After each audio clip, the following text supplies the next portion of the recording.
ভোটের আগে ফের উত্তপ্ত ভাঙড়। তৃণমূল পঞ্চায়েত সদস্যকে লক্ষ্য করে বোমা ছোড়ার অভিযোগ, জখম আরও অন্তত 10 জন।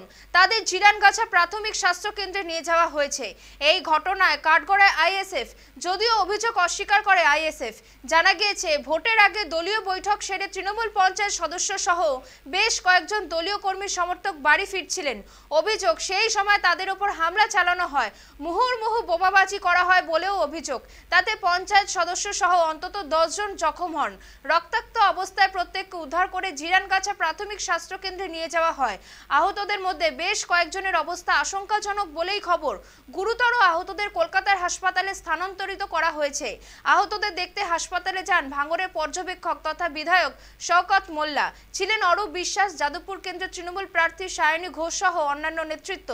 অবিলম্বে আইএসএফ এর বিধায়ক নওশাদ সিদ্দিকী গ্রেফতারির দাবি জানান তারা, যদিও এই অভিযোগ উড়িয়ে দিয়েছে আইএসএফ। তৃণমূলের গোষ্ঠীদ্বন্দ্বের জেরে বোমাবাজি বলেই পাল্টা অভিযোগ তাদের। কাশীপুর থানার পুলিশ ঘটনা তদন্তে নেমেছে।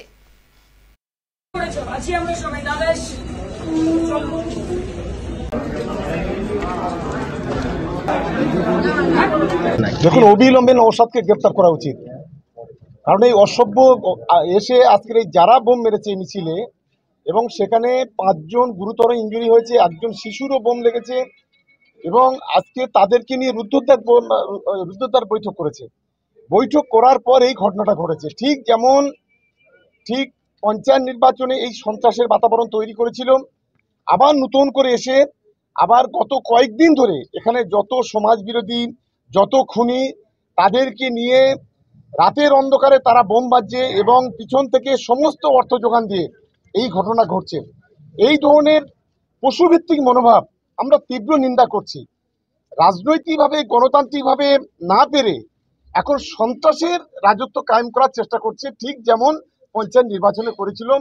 তার প্রতিফলন হিসেবে আজকে এখানে আমাদের পঞ্চায়েতের সদস্য আব্দুর রফিক সহ প্রায় 5 জন গুরুতর আহত এবং একটা শিশু, সেও গুরুতর আহত। দেখুন, আমরা গত 3 মাস ধরে বিভিন্নভাবে এরা সন্ত্রাসের বাতাবরণ তৈরি করতে চেয়েছে। আমরা আমাদের কর্মীদের শান্ত থাকতে বলেছি। গত 3 মাসে সিঙ্গেল ইনসিডেন্ট নেই তৃণমূল কংগ্রেসের পক্ষ থেকে, কিন্তু তারপরেও এই এলাকায় যাতে পায়ের তলাইতে জমি যে সরে গেছে সেটাকে ফিরিয়ে আনার জন্য গত কয়েকদিন ধরে, 1 সপ্তাহ ধরে আইএসএফ আশ্রিত সমাজ বিরোধীরা এই ঘটনা ঘটছে। গতকালকে কোঁচপুকুরে একজন আইএসএফ এর বাড়ি থেকে প্রায় 1 ডজন বোমা উদ্ধার হয়েছে, কয়েকজন পালিয়ে গেছে। গতকালকে সারা রাত ধরে বামুনিয়াতে সেখানে বোমা বাঁধার কাজ চলেছে। এই সমস্ত অর্থ এই নওশাদ সিদ্দিকীর নেতৃত্বে হচ্ছে। আমি বলবো অবিলম্বে এই নওশাদকেই গ্রেপ্তার করা উচিত।